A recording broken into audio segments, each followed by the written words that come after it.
Hey everyone, how's it going? AZREN here. Hope you guys are doing well. Feeling very tired today. This week and next week are going to be extremely busy. I'm running a summer camp and I'm still teaching in the evening, so it's super long, super tiring days. But I thought I'd pop on the camera and at least get a video out this week because I know I have been a little bit missing in action on my YouTube channel. And I want to talk about something that I don't actually know the answer to, which is at what point should you teach a language? Right, because there's a lot of different thoughts I have, and I thought it'd be, interesting to share some of the ones that I have in my head. Now, first and foremost, there's a part of me that says, or thinks rather, that you should teach a language when you know that language really, really, really, really deeply. It's really fascinating for me.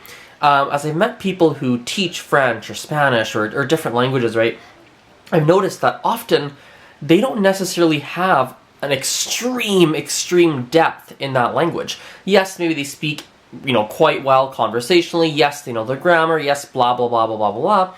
But often they're teaching it and they're not really a huge expert in that language. And to me, that is absolutely quite fascinating because for me, it would be extremely challenging to walk into teaching without actually knowing that language inside and out. As a matter of fact, it's really interesting. When I first started, not really first started, but, in recent history, one time I remember when I started to go teach, it would have been roughly maybe 2-ish years ago, something like that. I started to go teach and I charged like super little. Like I was very, very, very, very, very cheap rates. And it was because I didn't really feel 100% confident in my French and Spanish. And I did have a very deep knowledge in it, and however, I just felt rusty. I hadn't practiced in a long time, and so I wasn't very confident. And going into those lessons, I was really afraid. I was really scared, like, oh my goodness, here I am. I'm supposed to be the expert, and I'm feeling nervous. And so there's a part of me that thinks that if you're going to be teaching a language, boy, you need to know that language, like, inside and out.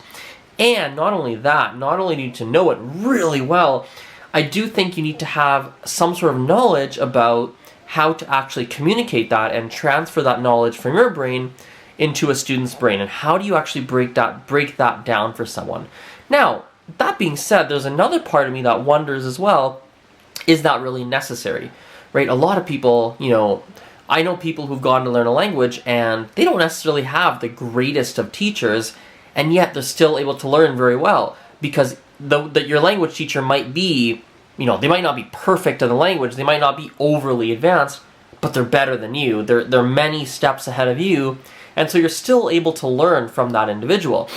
And so it's something I've been thinking about, right? And I think one of the things, as I'm talking this out now, I don't really know the answer, like I said at the beginning of the video, but, excuse me, one of the things that maybe could be the way to look at this is maybe that the less expertise you have, maybe the less you charge, or the less that students should be paying, right? Maybe that's one way to go. Or I think another thing to think about as well is something very practical.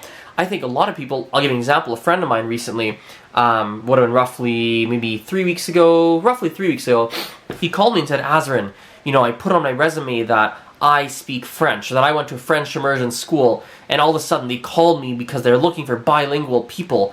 And I'm not really 100% bilingual, or rather, I'm really good, but it's been a long time since I've spoken. Can we practice, right? My friend asked me that. And so that's something practical, right? You might use that language to get yourself a job, and it might land you a job, even though you're not 100% fluent. And I guess, now again, that I'm talking this out, that's a different topic, right? Now you're not teaching that language, now you're just using it for practical purposes to get a job, to get your foot in the door at a company, etc. But that's some of the thoughts I have. Overall, if I had to pick, now that I'm really thinking about this deeply right now, I would probably say that, yeah, you know what, I think I am in the camp of, it's a really good idea to know the language really, really, really well before you go and teach it. That being said, I don't think it's absolutely 100% necessary. Because I've seen very good teachers who speak French and Spanish well, but I have a deeper knowledge in it, and yet they're still able to teach extremely effectively. So, yeah, well, let's leave the video off there. My brain's really tired. It's been a long day with some very interesting twists, and, the whole week's been pretty long, so I'll try and get hopefully one more video out this week, potentially one more. And next week will also be a little bit of a lighter video week. Won't be quite as many, but hopefully the week after that we can get back to the regular 4 to 7 videos a week. So cool, guys. Thanks so much for listening, and I'll see you later. Bye.